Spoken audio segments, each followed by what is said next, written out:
Hello. Hi. Are you there? I'm over here. Where? Marco. Polo. Marco. Polo. In case anyone was wondering, we haven't been here for the past 2 episodes. Yep. We took a couple weeks off. Yes. And we're sorry for no advance notice. But we're not sorry because we feel much better now. Yeah. That's good to take breaks. Yeah. Well, we had a busy time with family here. Then they left.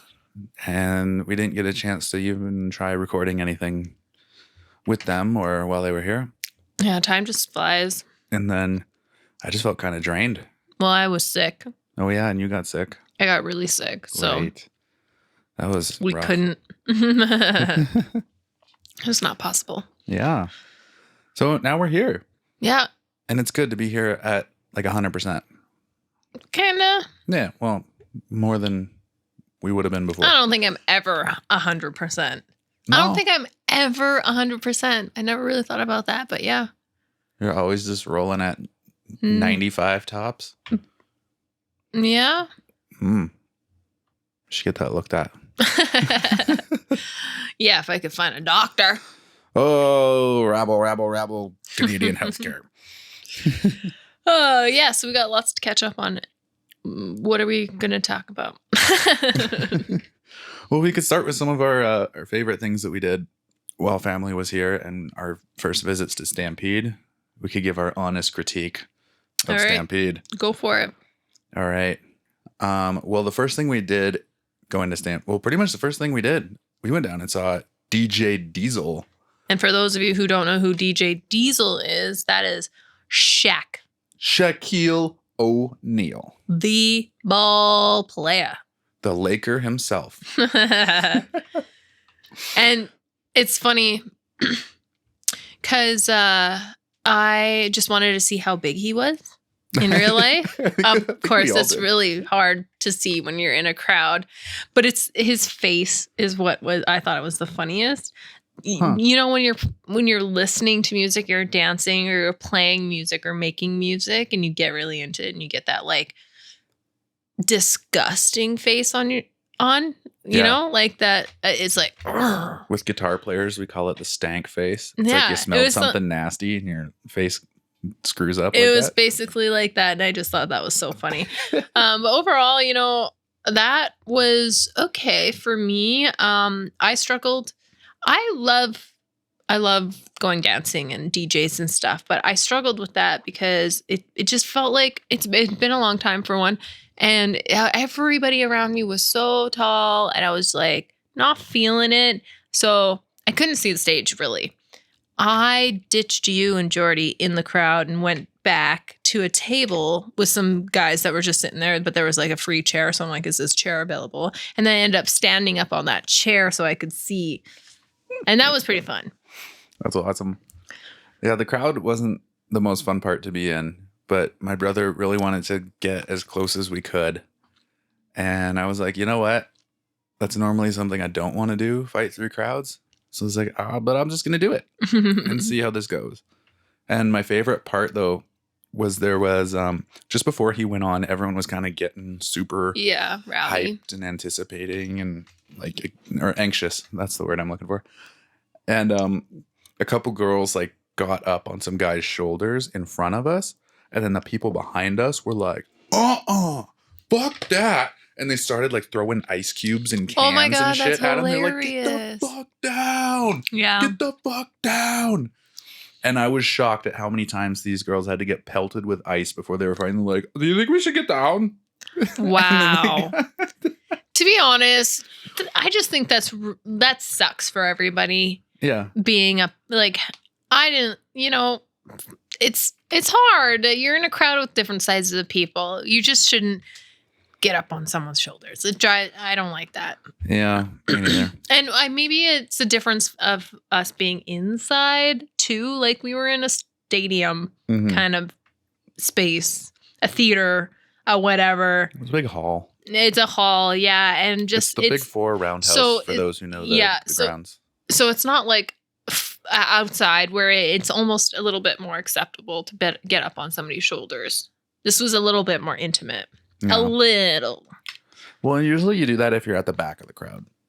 You know, and these people were like already up front in sort of the first rows. And it's like, come on. Yeah. Like, you know, we're all here to do the same thing. But when you do that, you block even more people's views. Like, it's selfish. And then but that's part of being in the crowd, you know, and it's like you gotta sort of fight through it. You may or may not get close. You might see something and you just sort of ride on that excitement. But you gotta be a little respectful. But at the same time, there were moments when I could feel someone trying to like push in front of me and squeeze in front of me. And I was just having a really fun time holding my own ground and like, I ain't moving. Yeah. I'm like, there's nowhere for you to go because if there was a gap, I'm hitting it first. So like, there's no gap. Yeah. Excuse you. But, you know, people are going to try. Yeah. No, I was really happy where I was. Yeah. We didn't last too long. We got up to like 3 rows away or something. And then at one point, part of the stage came out towards the crowd. And Shaq came out from behind his setup and like out in front of the crowd and was yelling stuff and pumping his fists and things. Funny. And at that moment, I felt like, cool, I'm close enough. Like, he's really big. That's Shaq. This is cool. I'm too sweaty and I'm tired of like fighting people. I'm going to get out of here now. Yeah. I'm not gonna lie. Like, I wasn't that into the music. It just sort of sounded like everything else you hear that's just sounds. You know what I struggle with in EDM music is that I don't really do a lot of drugs and listen to it. So I'm mostly sober or like kind of buzzed, which is just not the same as what other drugs do, I guess. And I haven't done much drugs. Just gonna throw that in there. Yeah. Proud of it too. Proud of it. Good for you. But and no judgment if you do. Okay. Sorry, I'm getting sidetracked here. But they have like the same rhythm, right? Where it's like the DJ builds it up. There's this big intense moment. Everything stops. And then there's either a drop and it goes into some other crazy like tempo or heavy kick drum or something. Or it's like a psych out. And all of a sudden it's not a drop and it goes into something mellow. But it's just kind of like the same pattern over and over and over throughout all of that style of music. And it's like, I don't know, there's something different about like bands and acts when they play, when they're still doing something like that, but it just becomes really predictable and patternistic in EDM. Yeah. Well, I think for me, of course, there's always a pattern, but it's just the sound, like what kind of sounds are being used and how they're being dropped and whatnot. That's what I mean. Like, I was just I didn't care that much. I only went because I wanted to go drink and hang out with you guys. Yeah. And we did the bulls before. Yeah. Had talk about that. Bull riding on the inside there. And you didn't want to do it, so you took a video of Jordy and I. Yeah. It was fucking hard. It was? It's slippery. So set it up for the people. What do you want to know? There's 2 mechanical bowls and 2 you're little supposed to do like blow-up rings. Verses. Yeah, so it's a contest. Do you remember how long you have to hold on for? I just assumed, I wasn't paying attention to Jordy because I was trying to hold on. I just assumed that after one person fell, you'd get up and do the next round. I thought they had a timer somewhere because like some people stayed on for. But anyways, I have no idea. I was just worried about hanging on. Yeah, so but it's like I was like, yeah, I guess so. I don't know. I was just trying to hold on. I know, but I mean, they said it like you're going against each other, but they get progressively harder. So if you stay on for that full round, then you go to a harder round, but the other person stays. Oh, is that how it goes? I think that's how it was working. That's so unfair. Well, the other person already got knocked off. So they can't keep going. You're trying to get to more rounds. And you can only hold on with one hand. Yeah, but you only get like 4 turns or something anyway. Like, yeah, I don't know. It's not like you have unlimited turns. So, but there's nowhere to hook onto. I don't know what. Maybe you need to wear like chaps or something, like some sort of leather to hold on. Somehow I was just wearing jeans and it was slip sliding and it's fat too. So placing your legs and feet in like a grippy, it doesn't matter because your butt is sliding. So, yeah. But it was fun.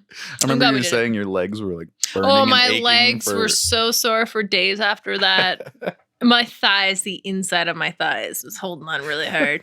You didn't know until after. That's funny. But that was fun. But that's all we did that night. Yep. But it was late because Shaq didn't go on until 10:30 or something like that. So that was a late night. Yeah. Yeah. That was really fun. And then we went dirt biking with cousin Chev and family out in Airdrie. You can talk about that because I didn't go. Right. Yeah, you didn't join us. No, I Yeah. got my period. Right. For everybody to know, I couldn't go. I was dying. We missed you. Yeah, so my cousin's really into dirt biking, and my dad, as a kid or like a teenager, was really into dirt bikes as well with his friends. So he had come out here for a couple of visits and went dirt biking with them and decided he wanted to buy a bike and keep it at my cousin's. So when he comes up here, he can go dirt biking with them. And I just thought that would be something we would all enjoy doing together because my brother rides dirt bikes and ATVs out at his work and around Carolina. And, you know, he loved mountain biking too. I was trying to sort of gear this whole trip around stuff he would enjoy in Alberta because he'd never been out here. And he had never met Chev either. So I'm like, oh, that's so perfect. Like, we can go, you can meet your cousin, and like we can do something we all really enjoy.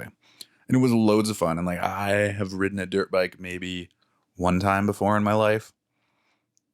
But it was really fun getting onto it and just like picking it up pretty quick. Yeah, your mom hopped on too. Yeah, we even got my mom to ride.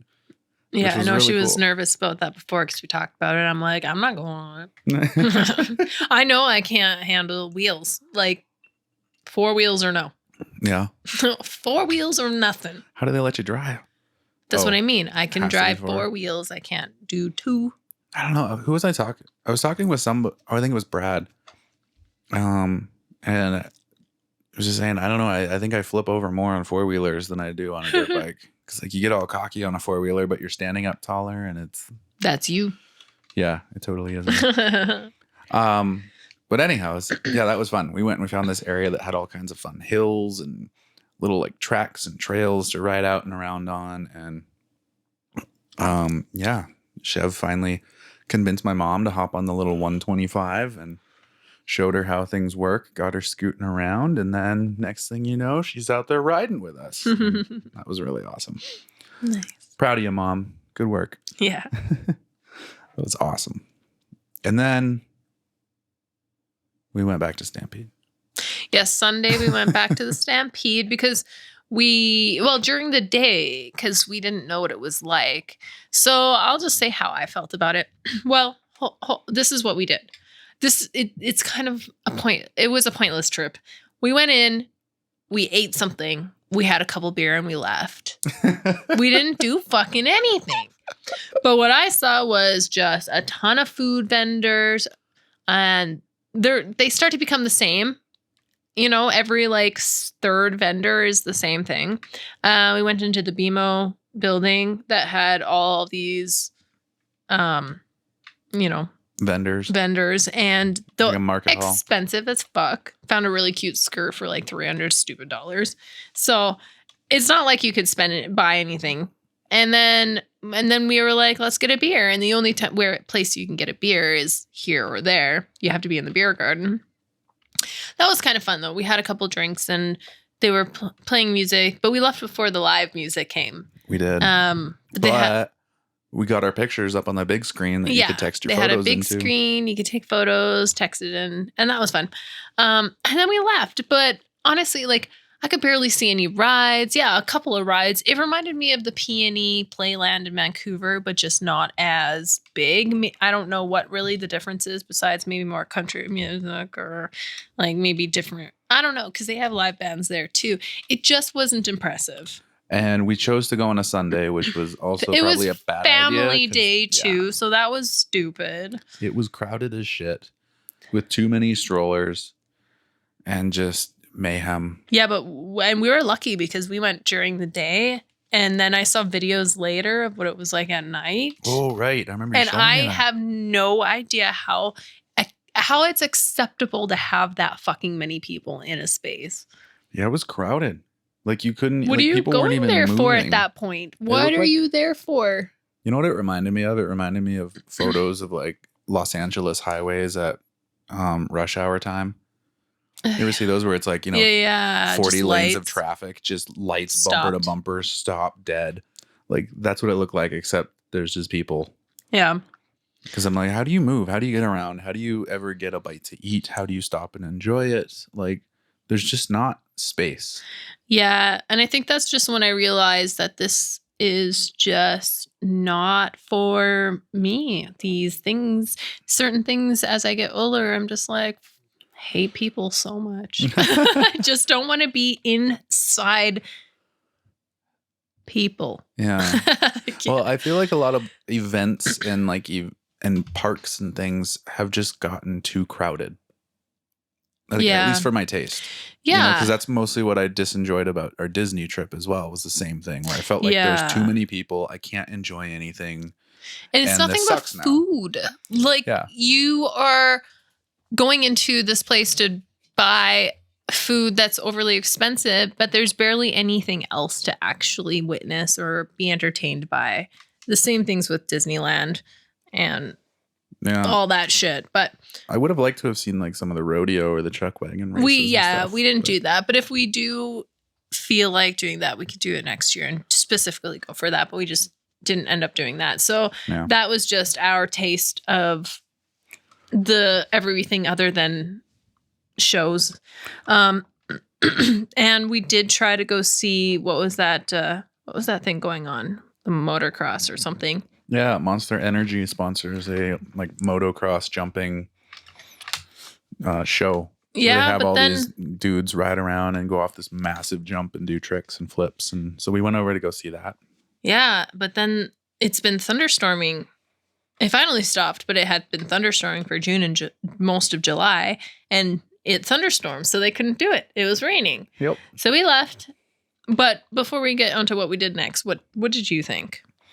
Of the Stampede, I feel like if I had a better idea of some of the scheduled events and things that are going on, like the motocross things, had tickets to go into a chuck wagon race or see the rodeo, or maybe if I could have gotten tickets to some artist I really wanted to see earlier, I'd go for that.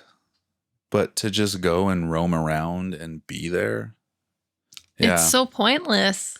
And again, to me, it's just the size of the crowd. When I'm sardined everywhere I'm going, when I have to wait in long lines that are like more than a 15-minute wait to do something that's not even going to take me a minute of time or something, or like honestly, the thing I really dislike about a lot of those events too is like the beer gardens. It's like, oh, if you want to have a drink, you have to go into this one specific area. There's always a huge line. It's always really loud and rowdy, and like, No I don't want to tables. hang out there. Yeah, you have to stand, and like, I can't just have a beer and go sit at all these other tables that are around or somewhere else. Like, what fucking, like, how old do you think we are? Come on. Yeah. I don't know. I understand that other people aren't, maybe get too weird with their booze. Like, I get it, but just feeling like I'm stuck in this crowd that's already making me uncomfortable. I can't really do anything I enjoy. I'm out. Yeah. And then getting kind of bummed out that the thing I really did want to see, I was stoked to see the motocross jumps. Like that was something my dad, brother, and I, we used to go up to the old BC Place back when it had that pillowy dome top to it. And we would see the Monster Jam show, but before the monster trucks came out, they always had the motocross guys come out and do all these crazy jumps. So something like that always brings me back to childhood and has those good memories attached. So I was bummed I didn't get to see that, especially with Dad and Jordy. But oh well, we went on and had more fun. Yeah, we went to the Greta bar. Which, you know, now that I'm thinking about this, it's kind of funny how this mirrors the Disney trip where we were feeling sick of that. And so we went to Dave & Buster's, which is like Greta bar, and we had a blast. For sure. There's a theme here. You know what we didn't do, though? We didn't get any of those strip pictures. No, we did not. Yeah, that would have been fun to I don't squeeze know us if all in there. They worked on everything. What? I don't know. Like there were some things I would tap my card to. I guess for those who are listening, you like get this little preloaded card and you go around and you can tap it on different games and things that they have. And it like takes away points and stuff and you play them. But on Sundays, you can pay $5 plus tax and have unlimited I think we did play. go to try actually, and it didn't work because of that. Yeah. I think you actually need to have a regular loaded card. So okay, so that's fine. That's fine. But we didn't take any family photos. I got some videos of my mom on the deer hunter game. Yeah, she missed. That game is hard, okay? It is. I'm not gonna blame her. No. It's hard. But it was funny because she was so into it. Like she had her like 3-point stance and she was aiming and all real close and super intense and looking, and then it's like bam, bam, bam. Like, you shot a tree. Nice. She did get some kills. She got some points on there. Nice. Yeah. So that was good fun. Yeah. And the next day you guys went to Banff? Yeah. And then my brother and I headed out to Banff for a good nature hike because my brother living over in Carolina is not around any kind of impressive mountains. Like there's the Appalachian Mountains, but they're not really that big. Like they're foothills to what we're used to. Like we grew up in the Cascade Mountains, and now living here, we're up against the Rocky Mountains, which are like the biggest fucking mountains between the US and Canada. So I was really excited to go out there with him and to just hike along. And then we met this couple from Iowa, and they joined our group because they read a sign on the trail that said you have to be in groups of 3 or more because of bears, and like if you get in trouble, or I don't know exactly how, but the guy read the sign. My brother and I walked past it. So we know what we're doing. We're not afraid of no bears. Go. Jordy's like 1.5. Yeah, but somehow there's a $20,000 fine that could be issued. Oh my God, are you serious? Yeah, well, that's why the guy came up. He's like, hey, that sign says if we're not in groups of 3 or more, we could get fined. He's like, so we want to be a group? And I'm like, sure. Like, I'm not worried about the fine. I'm not worried about the bears, but okay. Doesn't hurt to have 2 more. And they kept a good pace. Like they were fit and could keep up. But they kind of kept to themselves. I tried chatting with them a little, asking where they're from and, what they're doing, if, why they're here. But then they were just kind of having their own little conversation. So we were like, I guess if anyone came and asked, it's like, yeah, we're together. But we kind of just did our own little hikes. But it was awesome. We hiked along the lake. Oh man, I just forgot the name of it. But anyhow, it's just on the north side of Banff. Like, if you're driving in there, anyhow, it's a cool little hike that takes you up the river that feeds into this lake. I think you could hike around the lake, but that side was closed. So we started hiking up against the river. And then we came down to this cool washed out area where you could hop your way through all these giant boulders and tumbled trees and everything that had landslid down. And you could make your way down to the river. And we like dunked our faces in the river and took photos and had fun. And then we started to hear thunder and we're like, we should roll back to the car then. Yeah, it did end up raining. Yeah. We got into the car before the worst of it. But on the drive back, oh my God, there were moments where it felt like there was a dump truck in front of you that was full of water and it just opened it on the front of your car. That happens here. Like when I've called you after work and I'm like, okay, I can't talk anymore. I have to focus because it's a flood. It's nonstop a flood. Your wipers do nothing. Yeah. It's scary. It's the only time I've had to put them on like super high and it actually works because like it just, you have to. You have a glimpse. Yeah. Am I still in the lane? I'm not hitting anybody. And then the cool part with it was there was all this lightning happening too, in the mountains as we were driving out. So like from Banff to like Bears Paw, the whole way was just rain and lightning and thunder.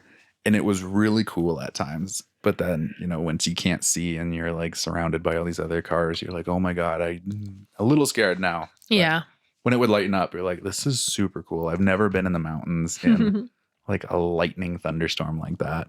Mm-hmm. And then Jordy and I were just like chatting about life and careers and decisions and goals and what we want to do. Cause like he just hit 30 and it's feeling like a big milestone for him. And I'm like coasting into my 30s. Like I'm pretending I'm not in my 30s. It's fun. I don't know. It's kind of interesting, like talking with someone you've known and who's known you your whole life. But then you've also spent a bunch of time away from each other and have been sort of on these different paths. But then you come back together and you talk about feeling so many of the same things and having the same doubts about your decisions or which direction you want to go and how you're feeling about what you're doing. And yeah. So that was cool. Yeah. That went deep. As it should. We don't know when we're going to see him next. Yeah. It was good. Yeah, I'm really happy he come out. We made him a little basket with some snacks and some Canadian stuff and some money and some Tim Hortons card and other like fun things. And we iced him. You can tell people what that means.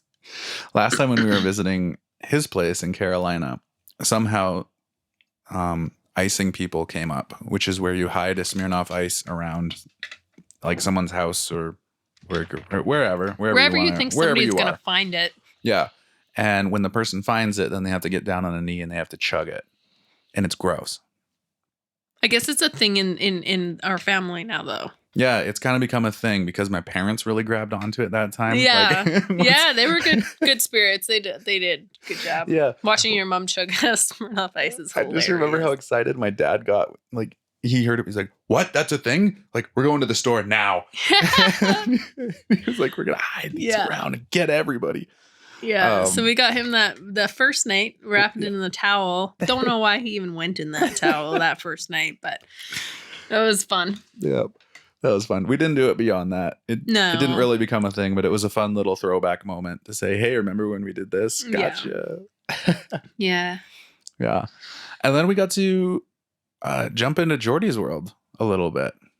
Yes. Actually, that was fun. I was fucking scared at first. I was really nervous. So we went to iFly and did some wind tunnel skydiving. They call it indoor skydiving. Indoor skydiving in a wind tunnel. Yeah. Where you have somebody, what do you call those guys? Like a guide. You have somebody there holding on to you pretty much the whole time. Yeah. Unless you're advanced. Yeah, unless you're my brother. Which was really cool. I was really stoked to watch him do all those tricks. It was cool. And I think my favorite part was the way that they were talking to each other with their hands. Yeah. And the way it's like, it's all shaky. I don't know. I just remember your brother going like shaky hands. And I'm just like, that's so cool. Like, you know how to talk to each other mid-air. Yeah. And I remember I did actually a really good job. I took to but I'm like that person though. I don't want to cause any problems. So I'm disciplined enough to better get it right, like right away or adjust quickly so that I'm not a problem for anybody. Mm-hmm. Well, you don't want to get out of control in there. Well, especially after watching some of the kids that went in there and them like flailing, couldn't get still. Yeah. I remember thinking. That's not me. Yeah. Well, I don't know about you, but when I was going into it and they were making all this big fuss about things and doing, I'm like, what are you talking about? Like, whatever, you just sort of flail around or something and then it's fine. And then I watched what actually happens and they described ways in which you could also just be like whipped into the side of it too, or like get knocked out or really fucked up, break bones and shit. I was like, oh, yeah, I guess that actually does make sense when there's like, because what was it, like 60, 70 mile an hour winds blasting up through there? Oh, it was high. Yeah. And then it was getting high. Like falling into it and feeling all of a sudden, like whenever I had this glimmer of, I might be losing control or going, or like, I don't know. I was trying to subtly maneuver myself around just to get a feel for, okay, how subtle is the movement? But then I would get, I would get a little taken aback because the guy was holding on to you the whole time, and then he would just move you wherever he wanted you to be. So I was kind of having this weird experience of like, ooh, I might try and like turn myself a little left, and then the guy just like whips me around right, and I'm like, okay, either I like went too far or just like the guy didn't even know I was doing that. Like, yeah, no, he probably was just he probably didn't know you're a beginner. He was just making sure you're stable. Yeah. And he did say if you can if you're in control, like you can have the right shape and stuff. He doesn't have to hold on to you as much. You can float there. But he would help turn you around and stuff, so you weren't just like sitting in one spot. He didn't, and then he would give you a little up and down because, like, he didn't want you to lose control and fly away. So he's not gonna like let you fly up really high. But it was fun. We both did that extra high one. So they bring in the like more certified instructor, and they take you up like, what was that, 20 feet or something? I don't know, but when you got up there, it was a lot harder to hold on to your shape. Yeah. And also, I feel like my face was just like, I don't even know what to say. It was just, yeah. I couldn't hold on to it. I don't know. But it was a lot of fun. I'm glad we did it. And now I think that I could just go in there and not be. I don't know what I was scared about. You're in a fucking tunnel. There's somebody there holding you. I don't know. It was fun. Yeah, it was a blast. It was just short, For sure. Because I only went in there twice. Mm-hmm. But it's expensive. Yep. As all fun things are. But it was really awesome. And that was fun. Because like I haven't done a skydive yet. Because I really want to go for my first time with like my dad and my brother. And I was jealous because sometime during the COVID times, my brother was down in Snohomish, which is like a little north of Seattle. And then my parents met him down there, and him and my dad went up and did a dive together. I was like, man, but if I could be let in the country, I would have gone. But Jordy's not certified to tandem yet, is he? No. Yeah. I'll go when he's certified for tandem, and he can take me out. Oh, I was like, I would do it. Because like how they did it was that, because like my dad's no longer certified. He used to do skydiving when he was in the military, but because it's been so long, he doesn't have any qualifications for anything. So basically my brother had jumped on his own, and my dad went tandem with somebody else. And I was like, yeah, I would do that. A tandem with somebody that they know? No, it was like an instructor at the place. It's scary. I guess I'm just like, I only trust who I know. But I think after that, and if I were with all of you guys, like I would be scared, but I would do it. I'd do that over bungee jumping. I think bungee jumping is something that I'd wish that I could say that I would do because I'm cool, but like that, but I'm not. I don't want to do bungee jumping. I'm so fucking scared of bungee jumping. Me too. But if somebody's holding on to me in the sky, I feel a little bit more safe that way. Yeah. And I'm okay to go kersplat as long as it's fast. And it feels like it's a cooler view and experience. You know? I'm like, you get to jump out of a plane and like ride that. Like you get this just first person point of view of like landing as a plane, Like you get to just gradually come down. I've always been so curious about how the fuck do they know where to land? You just spot your landing. No, but like, when do you jump and where do you go? There's all this space. There's some math to it. That's what I don't understand. I don't get it. Yeah. Jody was explaining to me at some point. Because he said he was on a jump where it was a bit cloudy, but he said through parts of the clouds, he could see whatever the like marker was on the ground. Because like there's certain roads and whatever's that they use to, be able to know where they are. So, he was jump master on that, which is the person in charge of telling everyone like when to exit the plane. And I guess like the only rule was if you can see like your marker or your landing zone or whatever, like you're good.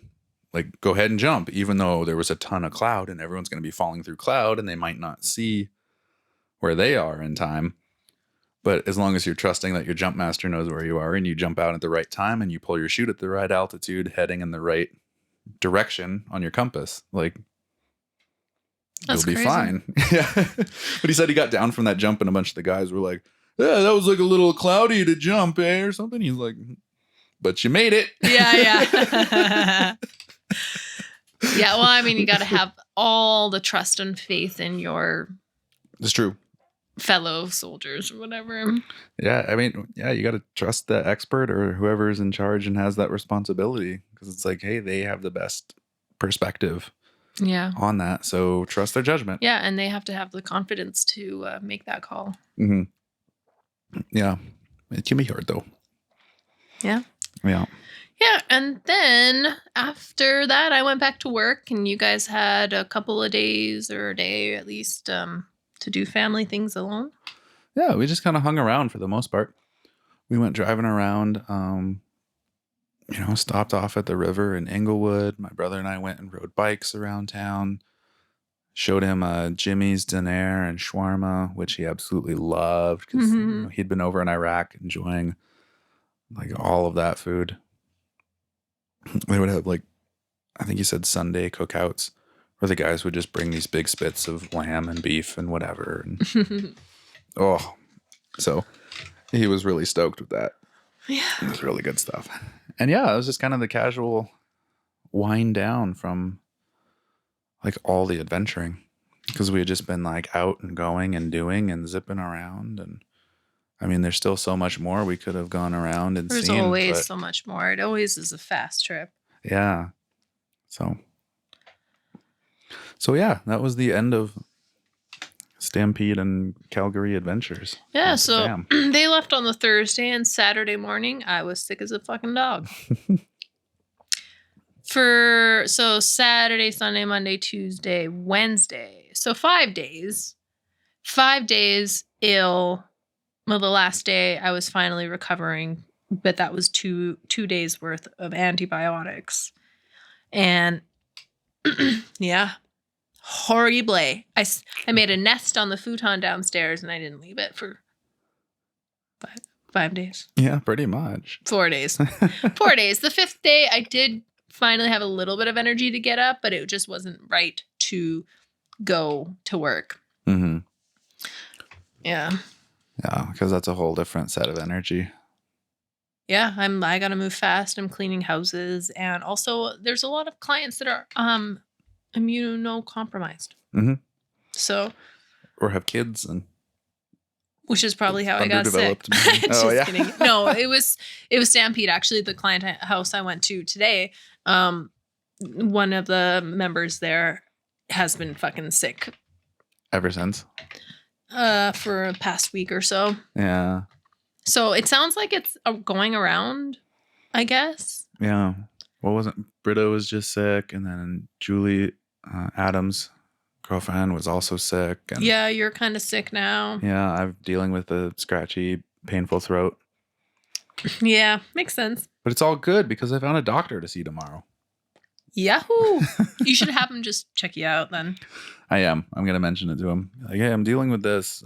Feels like it's getting better. It's only been a few days, but I was out and I had a week of a cough beforehand. Yeah. And so maybe you just mention that in case something happens to come up next week or whatever. Exactly. I'm trying to head it off early before we take off again. Yeah. So basically after that, we didn't do a podcast because I was sick, and all I did was watch movies. I watched so much TV. And you know when you watch TV when you want to watch TV, and it's great, but when you have nothing else to do, so all you do is watch TV, it fucking sucks. It sucks. I hate it. I did play some video games, but those got boring. It takes energy making decisions and like moving things around on the screen. And then I was napping here in and out during the days too. So you napped a lot. Yeah, it's the only way to recover. You even slept most of the nights too, so it was like you slept a lot during the day, and then you just slept at night. It's what happens when you're sick. Like yesterday, you slept. You had like 3 naps. Mm-hmm. It's true. But yeah, it does make you better. It does make you better. Oh, speaking of making better, just before my family arrived, I had my last appointment or my last check-in with the cancer clinic, and everything was looking good. Woo! And it's been 3 years of following up, or yeah, whatever, 3 years. Anyhow, they said, this is pretty much like, you've been good. Oh, like, we're just gonna, like, this is a good time to discharge you because you don't need to come seeing us. Like, just have regular checkups with your doctor to do the blood work. So that's why I was finding a doctor. Yeah. Yeah. So that felt really good because I was quite nervous about that. You're always nervous when you go in, but you've had nothing but good checkups. I get nervous when I feel anything weird. Like, even right now, having some swollen lymph nodes with this neck thing, I'm like, no. It's not in the same spot, though. No. And there's a clear indication that I because was it's just like sick. from here to here. But I know, still, but it's a physical thing that just brings back that sensation. I can understand that. Yeah, you have I'm like, I know that's not what it is. PTSD, kind of. Yeah, but you're like, the last time I felt this, it was. Totally. Yeah, so you're like, Yeah, no, I'm happy. Because I just don't want to deal with that again. It's not going to happen. Yeah, you're right. Yeah. We're good. I'm good. Everything's good. Yeah. Yeah. Cool. That feels like a great place to end this one. Yeah, because I don't really, honestly, for the time that we've been away, we filled you in with everything because there's nothing else that has happened besides that. Yeah, well, on next week's episode, then we'll have to tell you about the Barbie movie and our adventures to BC. Can we just talk about the Barbie movie right now? Okay, we'll do it right now. So we went. Okay. Bonus. We went on a date on Saturday. Was it Saturday we went to go see Barbie? Yep. Saturday at 1:20. Saturday or Sunday? Saturday. That's right. That's right. Because Aaron came over on Friday. Okay, so Saturday we went to see Barbie because, you know, why not? At first I was like, we're not going to go fucking see Barbie. We can wait for Barbie. And then we woke up in the morning and we're like, let's go see Barbie. Because you were actually interested in going to see it. I have been interested in that whole Barbenheimer thing that was going around the internet for weeks beforehand. But we didn't go see Oppenheimer. No, because you didn't want to see a 3-hour movie. And I didn't want to see a 3-hour movie and then a 2-hour movie. Mm-hmm. So it was a good decision. I don't think I could actually watch both in a day. But nonetheless, it just got me intrigued. And I'm like, you know what? I'll go see Barbie in a theater. Like, hell yeah. Yeah. And plus, I love Ryan Gosling in comedy. And you love Margot Robbie too. Yeah. My iPhone is in Australian. Because Sirius has an Australian accent because it sounded like Margot Robbie. And I was like, that's hilarious. I love it. So when it first came on, for the first maybe half an hour, I was questioning our decision. I was like, what the fuck is this fucking ridiculous movie? Really ridiculous. But I'm glad we stuck to it because it actually got really, it was pretty funny, but also so annoying. Yeah. Ken, hi Ken, Ken, hey Ken, Beach Ken, Barbie Ken, Barbie. Everybody's fucking Barbie and everybody's fucking Ken. And then there's like the real world, but there's the Barbie land. Wait. And then it's like. And there's Alan. Okay, I'm sorry. And then there's Alan. And then there's other people, but they don't actually really matter. But the storyline was so stupid. But it worked. It was hilarious. It was chaotic. I keep thinking about it now after, but my thoughts are so jumbled. It's not like, you know, when a movie sticks with you because it's so profound, there's something about it, or it's really sad or hurtful or scary or something. And this just stuck with me because I can't remember how to put it together. Do you know what I mean? Mm-hmm.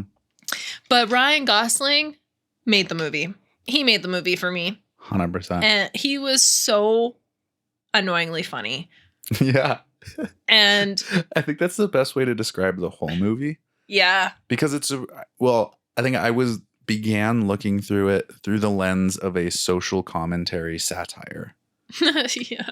And once I sort of figured out that that's what the movie is, it became even funnier to me. I could sort of see through the chaos and the plasticity, and there is a subtext to all of it that's just kind of making fun of a lot of our consumer culture and the companies and the disconnects we have between like reality and the fantasy worlds that we live in. Yeah, and the fact that Barbie was supposed to represent represent all empowering young girls and women and stuff, and it actually didn't do that. Yeah. And it was and it's all run by men. Yeah. All run by men. Maybe the person that made her was a woman, but yeah, no, it's really funny. I really feel like I have to see it again because of how confused my mind is thinking about it now. Yeah. Just some of the shows. This is fucked. It's so fucked up. But some of her outfits were so cool. 100%. The fashion was on point, as you would expect from a Barbie movie. Because they are all actual Barbie outfits. Yep. And I'm not going to lie, I really want that I am Kenough. Okay, but don't tell the people. Sweatshirt. I'm telling the people. I just want that sweatshirt. I'm not going to tell you why. You got to watch the movie. But it's just hilarious. And I think it also points to part of the movie that I found really funny is that the characters are just always changing outfits. Yep. Like within scenes even. Yeah. Unexplained. Like, because that's how that t-shirt or that sweatshirt pops in. He's just all of a sudden in it because it matches part of what's going on. And you're like, this is hysterical. Like, I love that. Just from that perspective, like I say, of viewing it as a satire movie, because it seems that people these days are so obsessed as well, especially online. Like, I think that's what I was viewing it as. Like, if Barbie Land is a metaphor for our social media presence, and then there's the real world. And it's like, funny. we're this fake, perfect thing out here, but the real world is messy and gross and not at all like that perfect little place. It's funny how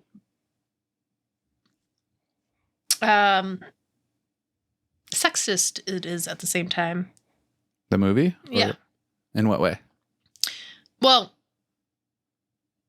you don't know what way? Well, I think I do. I just want to hear you, like, okay. how you. I guess. Well, I think I never ever thought of Ken being a what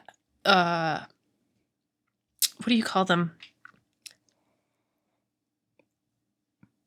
A sidekick. Right. Because when I used to play Barbies, Barbie and Ken were couple, right? It's a partner. I never not had a Ken. So I never thought of Barbie being the only one. Mm-hmm. And then watching this and seeing just, like how I don't want to give anything away. So I'm having a hard time like talking about it. I don't think you're giving anything away. Well, just that I think it's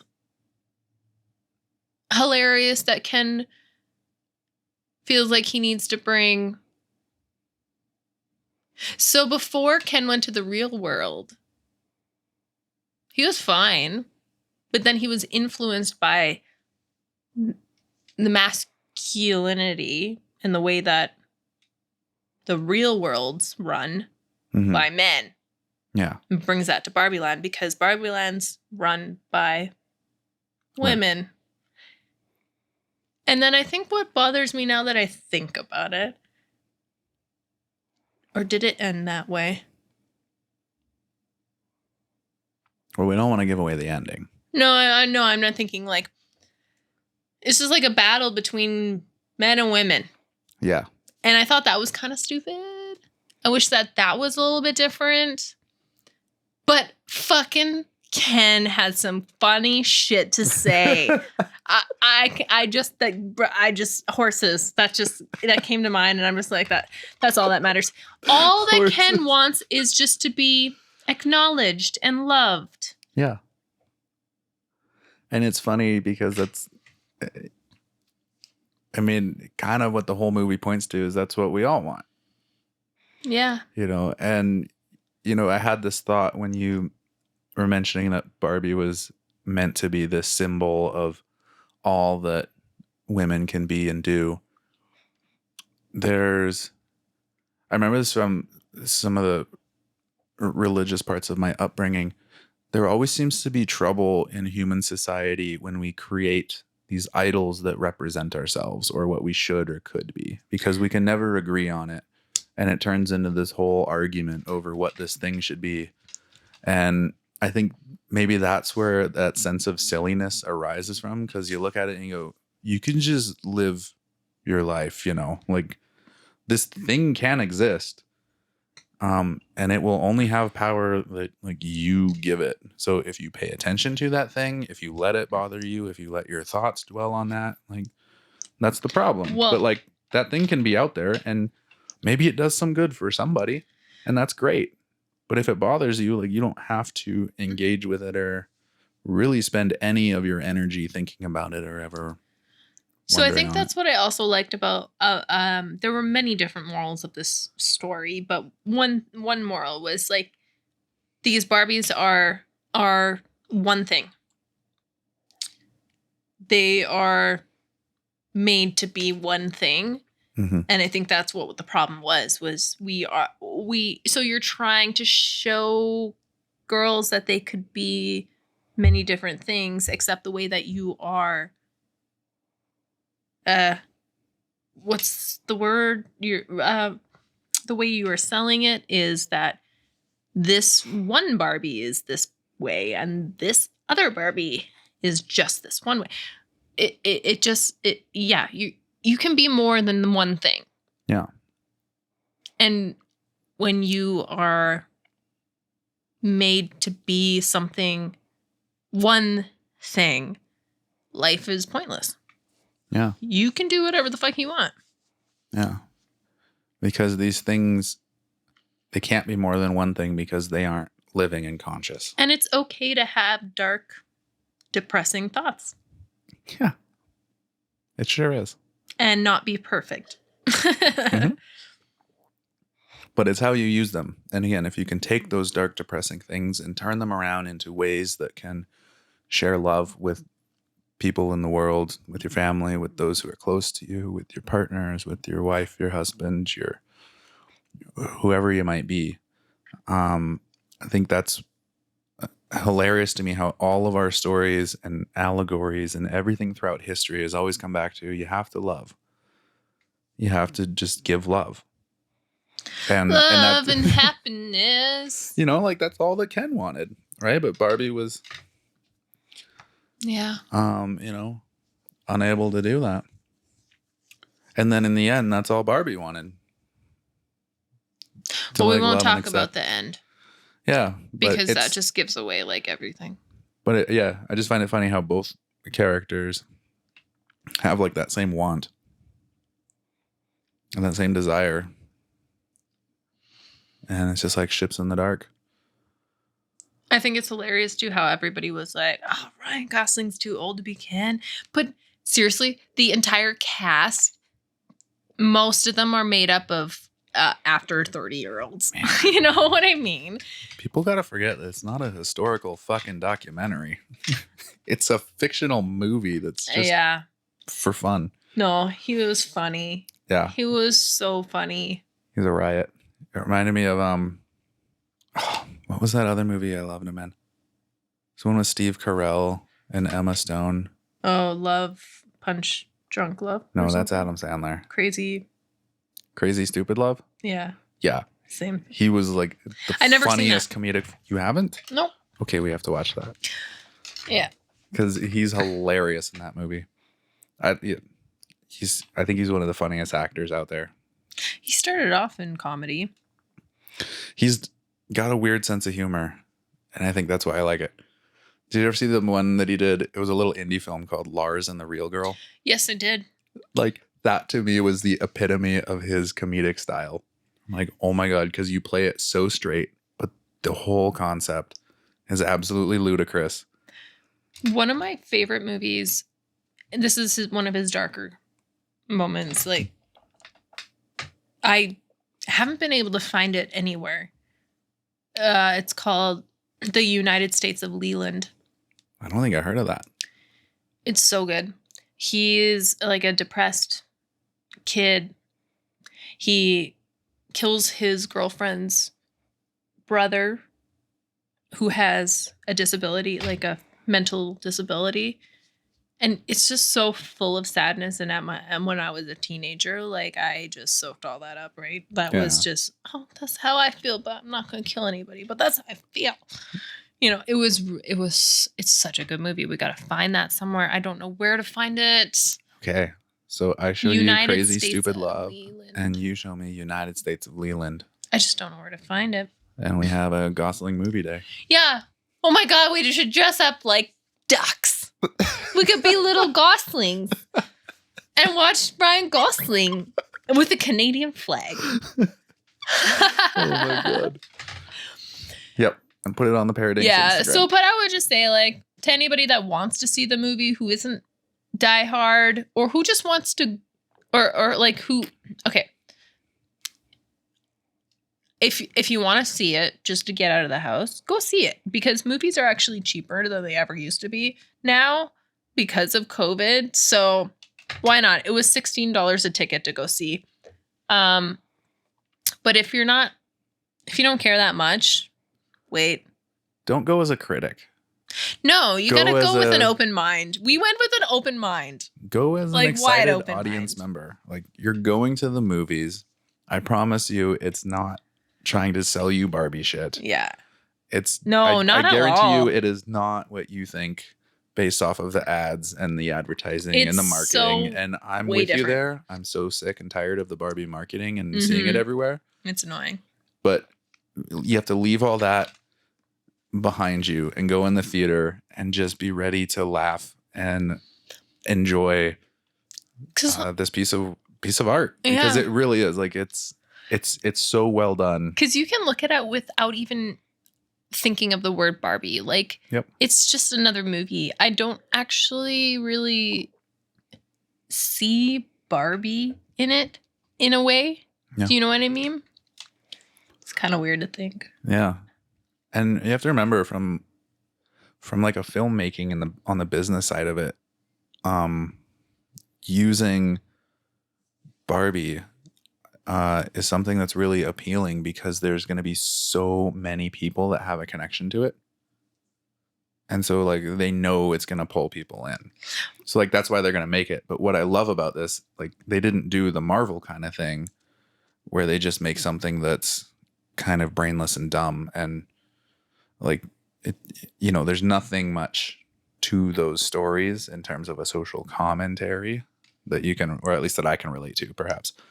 Like this one is something that, totally. But I mean, also as a filmmaker, because you know she references other classic films in the way that I'm referring to Greta Gerwig, the director, like the scenes and how she's arranged them and shot them. You know, shot by another great DP, Rodrigo Prieto, who I also really love. Like it's just got top tier talent behind the cameras and in front of the cameras, bringing this whole thing to life with, in a way that I don't think you would see. Like you could tell that same story without using the Barbie characters. But using the Barbie characters just makes it more accessible to, and also has audience. Just skyrocketed consumerism. Yeah, probably. But I will not lie, and this will be the last thing I say about Barbie, is that I don't even remember Margot. It was all about Ryan Ken. Ryan's Ken. When I think about it, I think about Ryan. Simon's Ken was good too. Simon? Yeah. Who's Simon? The actor who played the Asian Ken. Is that his name? Yeah. Okay, so all the Kens were funny as fuck, especially in that one scene. But that's what I mean. Like Simon was such a great foil too. I didn't know that was his name, but he's also in the guy with the he's in a Marvel movie. Mm-hmm. But either way, the Kens were hilarious. And then Ryan Gosling was the star. I'm out. Barbie out. I liked Alan. Michael Cera looks so weird in it though. He was a funny random character. So random. I liked it because he was Barbie's ally though. Like he was a girl. Yeah. It was hilarious. He was perfect for it though.